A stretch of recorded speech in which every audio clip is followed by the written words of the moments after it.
Iran Israel যুদ্ধে আবারও নিজেদের আসল রূপ সামনে আনল মুসলিম দেশ জর্ডান। ইরান যখন ইসরায়েলের সঙ্গে এক ভয়াবহ যুদ্ধের মুখোমুখি, ঠিক তখনই পেছন থেকে ছুরি মারল একসময়ের মুসলিম প্রতিবেশী জর্ডান। ইরানকে ঘায়েল করতে বর্বর ইসরায়েলের জন্য এবার আকাশপথ খুলে দিয়েছে জর্ডান। কাতার ভিত্তিক সংবাদ মাধ্যম আল জাজিরা জানায়, জর্ডানের বেসামরিক বিমান চলাচল কমিশন জানিয়েছে তারা আবারও আকাশপথ উন্মুক্ত করেছে। অথচ এর ঠিক আগের দিনই ইসরায়েল ইরান উত্তেজনার জেরে বিমান চলাচল বন্ধ করে দিয়েছিল তারা।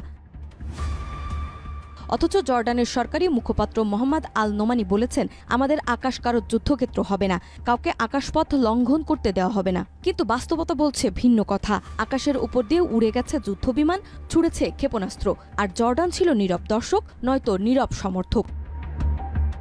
এর আগেও বিতর্কিত ভূমিকা পালন করেছে জর্ডান। কখনো ফিলিস্তিনের ত্রাণ পাঠানো পরিবহন থেকে অতিরিক্ত ফি আদায়, কখনো ইসরায়েলকে ছায়াসঙ্গীর মতো সহায়তা। এবার তো প্রকাশ্যেই ইরানের দিক থেকে আকাশ বন্ধ করে রেখে ইসরায়েলকে দিয়েছে সরাসরি সামরিক সুবিধা। আর এখন যখন ইসরায়েল চাইছে, তখন খুলে দিয়েছে আকাশপথ, যেন একদম সাজানো নাটকের দৃশ্য।